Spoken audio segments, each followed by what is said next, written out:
ফুলে ফুলে সাজানো হয়েছে দোকান, চলছে পূজা অর্চনা। কিছুক্ষণ পরেই নিমন্ত্রিত ক্রেতাদের খাওয়ানো হবে মিষ্টি। আর এই আয়োজন বাংলা নববর্ষের হালখাতা ঘিরে, যার মাধ্যমে বিক্রেতা চিনে নেবেন দুষ্টু ক্রেতা। পুরনো হিসাব নিকাশ মিলিয়ে শুরু করবেন নতুন বছরের ব্যবসার সূচনা। প্রাচীনকাল থেকে আমাদের বাপ-দাদারা এই হালখাতা করে আসছে, তো ওনাদের পরবর্তীতে আমরা এটা ধরে রাখছি এবং আমরা এই হালখাতা করে আসছি। তো আমাদের পহেলা বৈশাখে এক, আরেক হলো দুর্গাপূজাতে আমরা করে থাকি। ব্যবসার ক্ষেত্রে হলো বাকি বাটা যদি ডিউ থেকে থাকে, তো এই দিনে মনে করে সব বকেয়া সব পরিশোধ করে।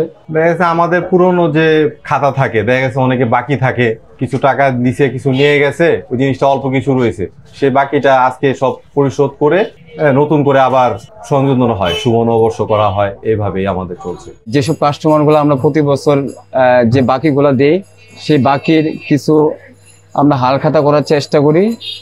অনেকে আসে, অনেকে ঠিক মতো আসে না, আমরা ফোন দিই, আমরা চিঠি পাঠাই, ঠিক আছে। কিছু সংখ্যক কাস্টমার অথবা বাকির টাকা নিয়ে আসে, আবার কিছু সংখ্যক কাস্টমার আসে মিষ্টির জন্য। দেখা গেছে আমরা একটা কাস্টমার আমাদের কাছ থেকে যখন টাকা নেয়, ঠিক আছে, 3 মাস আমাদের মেয়াদ থাকে। তো 3 মাসের কথা বলে দেখা যাচ্ছে 3 বছর চলে যায়, কিন্তু আমরা একটা মাল যে পর্যন্ত মেয়াদ থাকে সেই পর্যন্ত আমরা এটাকে নক করি। দেখা যাচ্ছে 6 মাস 1 বছর পরে আমরা নক করি। যখনই আমাদের মাল লসে চলে আসে, তখন এই মালটা আমরা ভেঙে ফেলি।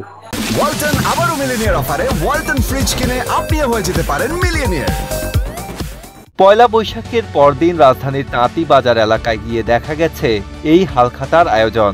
মূলত এখানকার ব্যবসায়ীরা পুরনো পঞ্জিকা মেনে চলায় একদিন বিলম্বিত হয় তাদের হালখাতা।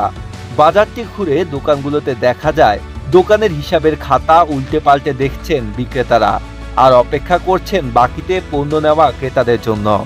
বিক্রেতাদের এই হালখাতার আয়োজন অতীতে ধুমধাম করে হলেও এখন তার বিপরীত। কাস্টমার চলছে, ছিটাফোটা চলছে, ডিলাররা চলছে, থেমে নাই, কেউ থেমে নাই। এই আর কি, একজন আসবে একজন যাবে, এইতে তো বুঝছেন না জিনিসটা, রীতিরীতি। আমরা ছোটকালে যেটা দেখে এসেছি আর এখন ওটা অনেক পার্থক্য। যেমন ওনারা যেভাবে করে আসছে আমরা তো ওটা পারবো না, এখন আমাদের মতো আমরা করি। জানা যায় মুঘল সম্রাট আকবরের সময়কাল থেকেই পয়লা বৈশাখ উদযাপন ও বাংলা বর্ষের প্রবর্তন হয়। এ সময় প্রতি বছর চৈত্র মাসের শেষ দিনে সকল খাজনা ও শুল্ক দিতে বাধ্য থাকতেন অধিবাসীরা।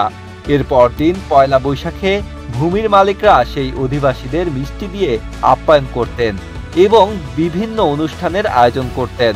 পরবর্তীতে যা সামাজিক উৎসবে পরিণত হয়, যা একটা সময়ে হালখাতা নামে পরিচিতি পায়। আমাদেরকে নিমন্ত্রণ করা হয়েছে এবং আমরা মাল নিয়ে গেলে আমাদের মিষ্টি দিবে, তারপর কিছু টাকা পয়সা কম রাখবে, এই উপলক্ষে আজকে আসা। আমাদের নিমন্ত্রণ দিয়েছে, আমরা সবসময় কাস্টমার, তো ভাই ফোন দিয়ে বলছিল আজকে আসার জন্য এবং মিষ্টি নেওয়ার জন্য।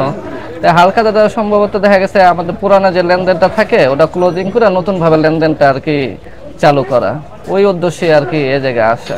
মামার দোকানে মিষ্টি খেলাম, আইলাম মামার লগে দেখা করতে, কিনতে, জিনিস কিনতে। হালখাতা বলতে সাধারণত বোঝায় একটি ব্যবসা প্রতিষ্ঠানের হিসাব হালনাগাদ করা, যা থেকে উদ্ভব হালখাতা শব্দের।